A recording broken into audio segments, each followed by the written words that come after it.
America तो इमरान खान का दुश्मन था पिछले 6 महीने में, हमने तो यही देखा है। नहीं, अमेरिका किसी का भी दुश्मन नहीं है, अनलेस के कोई आदमी उसको अपना दुश्मन बना ले। अमेरिकन हमेशा एक वो तिजारत माइंडसेट है उनका, और जी, तिजारती माइंडसेट की वजह से वो हमेशा से कोई लो और कुछ दो का जो फलसफा है उनका वो चलता है। इमरान खान साहब ने अपने लिए अमेरिका को एज ए इस्तेमाल करने की कोशिश की, उन्होंने अमेरिका को यूज करने की कोशिश की, क्योंकि उनके एडवाइजर्स जो हैं इमरान खान के, वो भुट्टो साहब के एरा के लोग हैं। हम्म, जब पीपल्स पार्टी के वो लोग जो भुट्टो साहब का उन्होंने राइज देखा था, जब उनका मशवरा लिया जाता है, क्योंकि उनके यहाँ एज सच पढ़े लिखे प्रोफेशनल्स जिन्होंने अमेरिका में सर्विसेज की हैं, जब वो आते हैं तो कहते हैं जी अगर आप हो सके तो एक ऐसा वो बयानिया बना दें जिसमें लगे कि जी सुपर पावर आपके खिलाफ है। ठीक। खान साहब ने उस मशवरे के ऊपर अमल करते हुए ये झांसा देने की कोशिश की, अवाम के सेंटिमेंट्स को अपनी तरफ रखने की कोशिश की, कि जिसके अंदर अमेरिका के हवाले से उनको लगा जैसे कि अमेरिका उनका दुश्मन है। अगर वाकईतन अगर अमेरिका उनका दुश्मन है, तो आपका क्या ख्याल है कि पाकिस्तान की फौज के साथ जो रिश्तेदारी अमेरिकन फौज की है, उसके होते हुए इमरान खान साहब जो है वो अपने घर से भी बाहर निकल सकते थे? ठीक। देखें, जब जो हमारे अब्दुल कदीर खान मरहूम थे, आपने देखा उनको कोई नजरबंद करके उन्होंने पाकिस्तान के अंदर रखा हुआ था उसको, ठीक है ना, इसी फौज के जरिए था ना। बिल्कुल ठीक। तो ये बिल्कुल उनकी इमरान खान साहब की इस मामले में ये दुरोहगोई है। वो बिल्कुल, मैं लफ्ज झूठ नहीं कहना चाहता क्योंकि एक बड़ा इस हिस्टोरिकल मोमेंट भी है, मगर अमेरिका को इस्तेमाल करने वाला आदमी जो है वो अमेरिका को बाद में बहुत बुरा लगता है, क्योंकि अमेरिकन कहते हैं कि देखो तुमने हमें इस्तेमाल किया मगर तुमने हमें कुछ दिया नहीं है। हम्म। ये जो ताजिर टाइप थिंकिंग है ना अमेरिका की, कि भाई हम आप हमें भी कुछ दें ना, अगर आप हमें इस्तेमाल कर रहे हैं तो आप हमें भी कुछ उसका सिला दें। तो वो खान साहब ने उस वक्त उनके पास कोई इसके लिए कुछ ऑफर थी, बल्कि खान साहब तो उल्टा उनके मुफाद को और मकासद को नुकसान देने के लिए एचपीओ पे जाके बैठ के तो एब्सोल्युटली नॉट कहते रहे। जी। तो ये उनकी असल में गलत मशवरा था। एक्स मैं हमेशा अपनी गुफ्तगू में इमरान खान की सोच के ऊपर कौन सी जमात के लोगों की हावी है वो आइडेंटिफाई करना मैं अपना जिम्मेदारी समझता हूं, कि लोगों को पता लगे ये ऐसा सोच क्यों रहा है। ऐसा तो सोच क्यों पीपल्स रहा है? पार्टी वाले फवाद चौधरी के जो एडवाइजर्स हैं, पीपल पार्टी के पुराने लोग हैं, उन्होंने कहा जी आप अमेरिका के खिलाफ बात कर दें, अवाम आपके साथ हो जाएगी। वो अवाम तो चलो पता नहीं उसने होना था या नहीं होना था, वो पूरी दुनिया इनके खिलाफ हो गई। दो चीजें है ना, एक हमारे मुल्क में कहा जाता है कि आप मजहब के नाम पर किसी को कहीं भी निकाल लें वो आपके पीछे निकल आएंगे, और दूसरा इस्लामी टच जी। पाकिस्तानियत के हाँ, पाकिस्तानी होने से, पाकिस्तान से प्यार और अमेरिका से नफरत के चक्कर में आप जो करेंगे, जो बेचना चाहेंगे वो बिक जाएगा। तो शायद तो इमरान अभी खान जो को भी यही कहा था कि बेहतरीन मौका यह है कि ये हुकूमत अमेरिका के लाए हुए लोगों से और अमेरिका की मर्जी से मतलब ये चेंज हुआ है और ये किया है, तो वो उस वक्त उनका बिका भी। ये बात माननी पड़ेगी कि इमरान खान ने जो उस वक्त नजरिया ये बेचा ना लोगों को कि अमेरिका की गुलामी हम कबूल, वो बिका, बाकायदा तौर पर बिका। एक अच्छी खासी तादाद इमरान खान के पीछे चलना शुरू हो गई थी खान साहब। तो लॉबी, अच्छा लॉबी जो उन्होंने हायर कर ली है या वो की है, आप यकीन करें कि बड़ी अजीब सी बात है कि लॉबी का जो लफ्ज है ना वो अमेरिका में ऐसे है जैसे पाकिस्तान में इसका मतलब हो रिश्वत। हम्म। यहाँ पर pharmaceutical lobby, environmental lobby, petroleum industry की लॉबी, ये लफ्ज लॉबीइस्ट जो होता है यहाँ पे बड़ा गंदा लफ्ज है। इसका हम्म। मतलब है कि आपने रिश्वत देनी है। और लॉबीइस्ट का असल इंपैक्ट पता है अमेरिका में नहीं पड़ता, उस बंदे के अपने मुल्क में पड़ता है। ये बड़ी अजीब सी बात ठीक। है कि अगर आप अमेरिका में एक लॉबीइस्ट मिसाल के तौर पर रेंट करते हैं, किराए पे लेते हैं उनको, तो उनका काम क्या है कि वो चंद लोगों से पॉलिसी के ऊपर मुताबिकत में बयानात दिलवा देते हैं, जिससे उस मुल्क ने जिसने उसको हायर किया होता है उसके उसके कद में इजाफा हो जाता है कि लाओ जी। ये बहुत पुराने जमाने की बात है।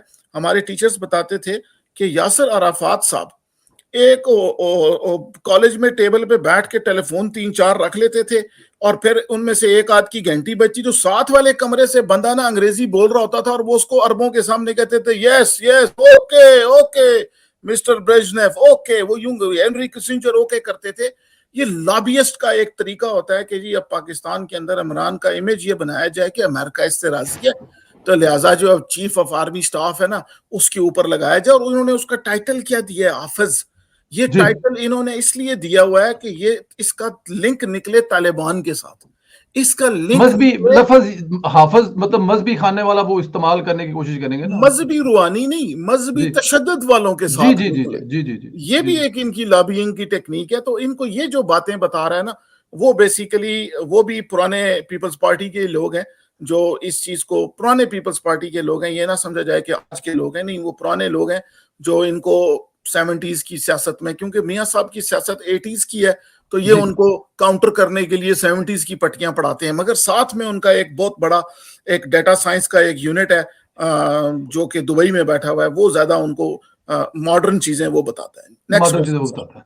हाँ साहब, एक एक नाम तो काफी देर से हम ये सुने, जब अफगानिस्तान में तालिबान का पहला ये खत्म हुआ और ये दोबारा शुरू हुए और आगे भी, तो एक नाम ज़ल्मे खलीलजाद का जो नाम सामने आया, ये इनकी क्या हिस्ट्री है? ज़ल्मे साहब जी की, ज़ल्मे खलील साहब की हिस्ट्री क्या है? ये कौन है, कहाँ से वारद हुए हैं, और ये इनको खास तौर पे ऐसी जगहों पे क्यों तैनात किया जाता है जहां बाद में हमें सिर्फ तबाही नजर आती है? ये ज़ल्मे खलीलजाद साहब जो हैं, ये बेसिकली फैमिली वाइज एक प्रिंस है अच्छा जी। अफगानिस्तान की डोमिनेट करने वाली। आपको याद हो, समझना चाहिए कि अफगानिस्तान के अंदर को तकरीबन को 30 के करीब मुख्तलिफ कबाइल हैं, मगर जो सबसे डोमिनेंट और बादशाहत जिसके पास है वो पश्तो स्पीकिंग कबाइल हैं।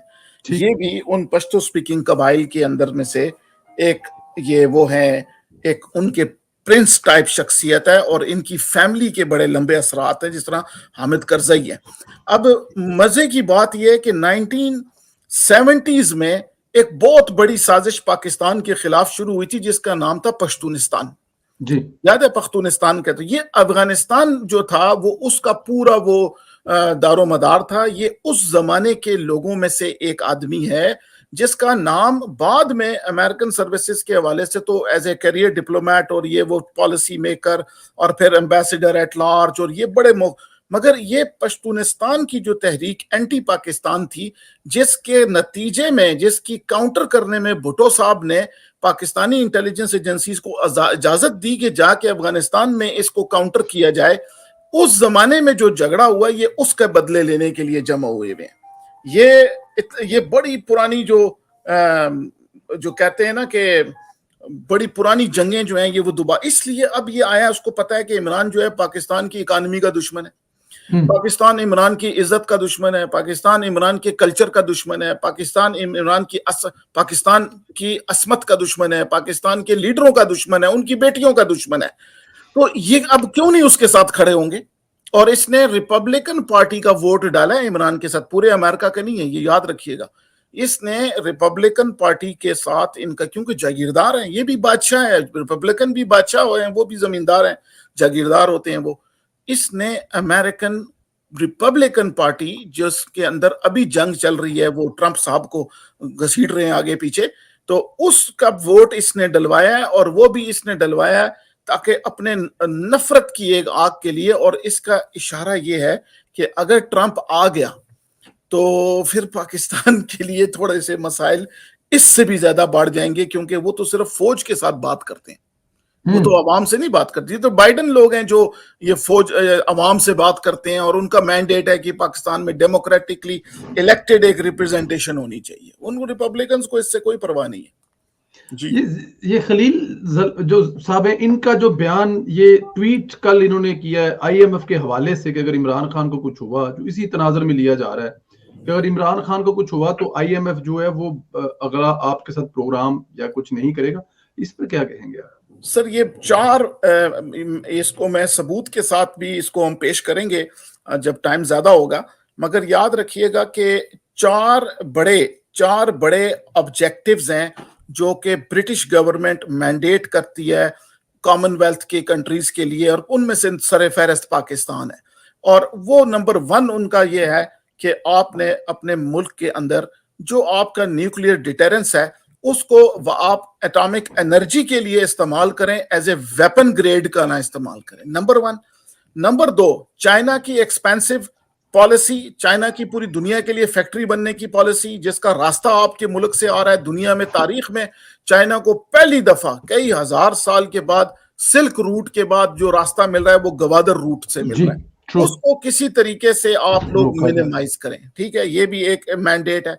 तीसरा मैंडेट है कि आप अपने कॉन्स्टिट्यूशन के अंदर से लोगों के अकायद के ऊपर उनको काफिर या मुसलमान करार देने की जो शिक है उसको वो रिवर्स निकाल करें, जाए, क्योंकि आप पॉलिटिक्स में रहें, लोगों के सड़कें जॉबें ये ठीक करें, उनकी क़यामत और आखिरत मजहब के मामले में ना ठीक करें। ना और ठीक, चौथी चीज जो अपग्रेड करना ही है, मॉडर्नाइज करना ही है, तो ये जो इंडियन ओशन है इसके अंदर इसकी इजारादारी और यहाँ पर थानेदारी जो है आपको इंडिया को देनी है। ये चार ऐसे इंटरकनेक्टेड हैं, इनके अंदर छोटे छोटे ऑब्जेक्टिव्स भी साथ में आ जाते हैं, क्योंकि दूसरी नेशंस आपने देख लिया कि चाइना ने कैसे शिया और सुन्नी का मामला सऊदी अरब और ईरान का खत्म करके उनको इकट्ठा कर दिया, बल्कि ईरान की हर बात सऊदी अरब ने मान दी है।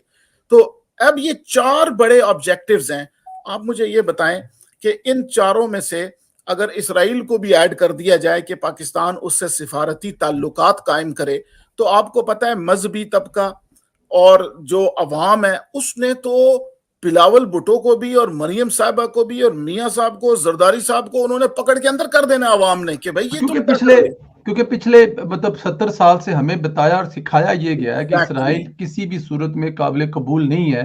तो अब वो डेफिनेट नफा या नुकसान या मतलब चीजें वो तो बात की है ना, लेकिन के 70 साल के पाकिस्तानियों के दिमागों में डाली हुई चीज निकालना और इतनी 70 जल्दी साल आसान नहीं में होगा। 70 साल में 40 साल इन इन फैमिलीज की हुकूमत है, तो वो तो इनको मार देंगे। अब आर्मी को आदमी चाहिए जो ये सारा करके दे, क्योंकि आर्मी ने तो पैसा लेना है, उनका तो काम किराए की फौज वाला उनका काम है, उनके पास उनका काम तो किसी किस्म की इकोनॉमी को टेक्नोलॉजी से या इंडस्ट्री से बनाने का नहीं है, जो उन्होंने बनाना होता है वो खुद बनाते हैं।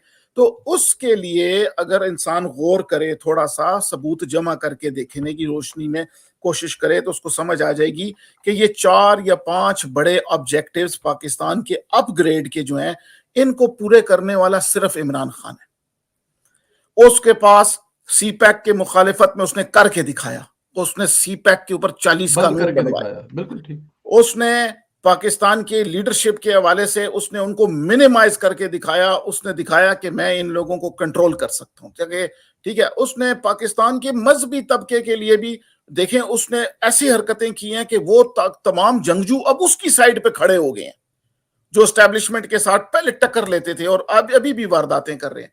चौथा, इसराइल के मामले में किसको नहीं पता कि इमरान खान साहब का न सिर्फ फैमिली का बैकग्राउंड, ससुराल के बैकग्राउंड के अलावा भी उनकी पार्टी के अंदर ऐसे लोग हैं सर जिनके पास इसराइल की नेशनलिटी है। अभी ये बातें टीवी पे नहीं आती क्योंकि इसराइल एक ऐसा कंट्री है कि पाकिस्तानी नेशनल को वो इजाजत देता है कि वो इसराइली नेशनलिटी को वो कैमोफ्लेज करके रखे, क्योंकि उसकी गर्दन पे फिर पाकिस्तान में जो है ना अजाब नाजल होता है। ये लोग ये भी इसके अंदर मौजूद है। पैसे का मामला उनका इतना इतना खुला पैसा है कि अभी तक गवर्नमेंट इमरान खान के पैसे नहीं रोक सकी, उसको डिफंड नहीं कर सके ताकि जो है वो आगे ना जाए। मगर कहने का मतलब यह है कि ये चारों अहदाफ जितने भी हैं ये सिर्फ और सिर्फ इमरान खान करेगा। और संदेला साहब, असल चाल ये है कि इमरान ये तभी करेगा कि जब उसका कद काठ 2/3 अक्सरियत वाला हो, मतलब वो पूरी ताकत से आया कि उसको कोई किसी का तरला मिलना करना मतलब पड़े, यानी वो जो कानून फौज भी और मियां साहब भी और जरदारी साहब भी ये कहें कि सर हम क्या करते हैं, तो 2/3 अक्सरियत पार्लियामेंट ने किया, ये तो जनाब इमरान ने किया, हमने तो नहीं किया। हमें तो आप छोड़, क्योंकि इसीलिए आप देखेंगे कि जो रिवायती पॉलिटिकल पीपल उनकी औलादों की जमानत है इमरान खान उनकी सियासत का, क्योंकि अगर इन्होंने ये काम करने के लिए आगे बढ़ गए तो इनको अवाम ने मार देना है। अवाम ने इनको पहले गालियां देते हैं सर, छोड़ते ही नहीं है अवाम, इनको उन्होंने मार देना है। इमरान को सिर्फ लाया जाएगा ये 4 काम करने के बाद, फिर हो सकता है ये अब जो इमरान कल से जो झूठ बोल रहे हैं कि मुझे खतरा है, वो असल में खतरा किससे है? जब ये खुद इनकार करेगा ना इन 4 कामों से, तो फिर इसको खतरा उन लोगों से है जो इसको मरवाएंगे या जेल में डलवाएंगे। असल खतरा इसको मियां साहब से कोई खतरा नहीं है, ना वो ना जरदारी साहब से कोई खतरा है, ना उसको बिलावल से खतरा है। इसको खतरा उन स्पॉन्सर से है जिन्होंने इस अपग्रेड के लिए इसको लाया था। और अगर खुदा ना खास्ता इसने कहा कि जी मेरी अब गर्दन में दर्द होता है, या मैं नहीं निकलता, तकरीरें नहीं करता, 24 घंटे टीवी पे नहीं बैठता, या मतलब कोई इसने काम चोरी करने की कोशिश की किसी वजह से, तो ये इसको फिर खतरा है कि वो इसको अपनी तहवील में ले जा करके मार के जो है ना दफना देंगे और इसको खिराज अकीदत भी देंगे, मगर इसको जिंदा नहीं छोड़ेंगे। इसलिए तारीख भी यही है ना कि जिन्होंने उनके लिए काम किया उन्होंने मारा है, और मरने के बाद उन लोगों ने ख्याल भी किया, उसको शहीद भी करार दिया कि नहीं जी जी, यार है तो उन्होंने शहीद ही कलमा है पढ़वाया, ना। सद्दाम हुसैन को उन्होंने टीवी पे कलमा भी पढ़वाया ताकि जी उसकी लीडरशिप भी याद रहे। तो खान साहब के लिए इनके आईएमएफ जो ये कंडीशंस लगाता है, आप यकीन कीजिए कि अगर ये एफएटीएफ ना होता तो पाकिस्तान के अंदर अभी भी खुदकश धमाके जो हैं वो इस लेवल के हो रहे होते कि आप पेशावर के लोग ये कहते हैं कि दिन में एक दफा धमाका हो गया ना, अब हम बाजार जा सकते हैं। मैंने कहा जी वो क्यों? कहते हैं बस उनका टारगेट है कि एक धमाका पर डे रखना है। यानी ये लोग इस तरह एडजस्ट कर जाते हैं बेचारे, नफ्सियाती मरीज हो गए। तो इस वक्त भी अगर ये एफएटीएफ ना होता, ये आईएमएफ ना होता, आईएमएफ को हमारे यहाँ जरा किसी इस तरह से पेश किया जाता है ब्यूरोक्रेसी के जरिए, जैसे वहां के लोग होते हैं वो अपने बच्चों को अमेरिका में भेजते हैं मगर अवाम को कहते हैं अमेरिका दुश्मन है हमारा। हालांकि आईएमएफ ये कहता है कि तुम एक थर्ड वर्ल्ड कंट्री हो, तुम्हारे बनाए हुए डॉक्यूमेंट्स के ऊपर, तुम्हारे बनाए हुए प्लान के ऊपर हमने बाकी मुल्कों को तरक्की दे दी है, तो तुम लोग कब तरक्की करोगे? तो तरक्की तभी होगी जब करप्शन रुकेगी, कमीशन रुकेंगे और पैसे सही जगह लगेंगे और ये जो अवाम का एक जमे गफीर है इसको करने को कुछ मिलेगा। अभी तो इनको करने को कुछ नहीं मिल रहा सर। 40,000 फैक्ट्री बंद हुई है बकौल एक तखमीने के पाकिस्तान में 2018 से अभी तक। बिल्कुल ऐसे ही, इसमें कोई शक नहीं है। खान साहब एक बड़ी ब्रेकिंग न्यूज है, वो हमारे प्रोड्यूसर साहब ने नीचे चलाई भी थी, वो लोगों ने पढ़ी है लेकिन हम भी उनको बता दें। पंजाब असेंबली के इंतखाबात जो हैं वो मुलतवी कर दिए गए हैं और ये इंतखाबात अब 8 अक्टूबर को कौमी असेंबली के साथ होंगे। मेरे ख्याल यहाँ पे 2 मैसेज दिए गए हैं। एक तो ये मैसेज दिया गया है कि जो कौमी असेंबली के इंतखाबात हैं वो 8 अक्टूबर को होंगे, मतलब दिलासा दे दिया गया कि इंतखाबात होंगे। फवाद चौधरी यही कह रहा था कि डेट दे दें, बस डेट दे दें। तो डेट मेरे ख्याल में 8 अक्टूबर की दे दी उन्होंने, और उस अक्टूबर के बाद 8 अक्टूबर की डेट देने के बाद साथ में उन्होंने ये भी कह दिया कि जो इंतखाबात पंजाब असेंबली को भी होंगे। हाँ साहब क्विक क्योंकि फिर आपने आपकी अगली मतलब ये जो जितना सारा हो रहा है, ये जो मतलब लॉबिंग वाली तो आपने बात बता दी, चले उसको स्किप करते हैं कि आपने बताया कि लॉबिंग, लेकिन इमरान खान के हक में ये खलील ज़ल्मे साहब के अलावा भी अमेरिका के कुछ सेनेटर इमरान खान के हक में बयान तो दे रहे हैं। तो इसका मतलब है जो लॉबिंग वाली बात की जा रही है, कोई साबक मतलब कोई हैं वो लॉबिंग कर रहे हैं 8-10 हजार डॉलर के, 15,000 महीने की। पर वो उनका रेट $1,00,000 होता है। अच्छा जी, हाँ, $1,00,000 से $1.5 लाख है, मगर लिखते वो उतना है जितना उन्होंने टैक्स देना होता है। मैं समझ गया हूँ सर, ये बड़ी नॉर्मल सी बात है ना, मतलब ये पाकिस्तान को जगह ले तो पैसे काट लगा के टैक्स काट दे देता, बार बार मुकला है। यकीन करें रिश्वत की कहानी, वोटिंग चोरी की कहानी, बेमानी की कहानियां जो अमेरिकन की हैं, यकीन करें पाकिस्तानी फिर पीछे हो जाते हैं क्योंकि हम उन लोगों को जानते हैं, अमेरिकन को जानते नहीं है। ये यहाँ पर भी ये पैसे का चक्कर है, ये बाद में अंदर किए जाते हैं।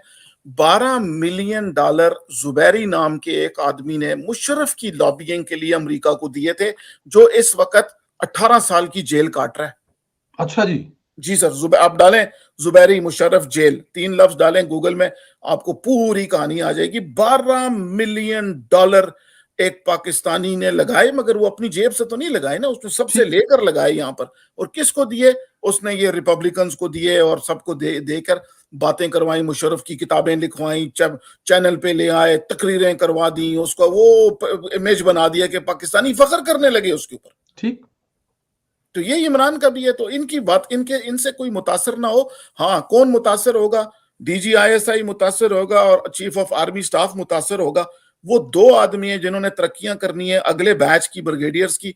उनको ये होता है कि यार ये अमेरिकन की जो बातें हैं ना, इनको हम लॉबियस्ट की बात समझें या वाकई इनसे इंपैक्ट लें। तो जो अकल जिसके अंदर है वो इन समझ जाता है कि इनकी बातों से हौसला अफजाई ही है और कोई फर्क नहीं पड़ता, क्योंकि हम तो ये कर नहीं रहे ना, अदालतें कर रही हैं जो भी कर रही हैं, जो करेंगे अदालतें करेंगे। सिंपल सी बात है। बिल्कुल ठीक। हाँ साहब एक और चीजें जरा मुझे बताएं, क्या अमेरिका की और हाल सूरत हाल देख रहे हैं? कहा जा रहा है कि सुपर पावर अमेरिका के हाथ से निकल रही है, चीन, रूस, सऊदी अरब, ईरान करीब आ रहे हैं।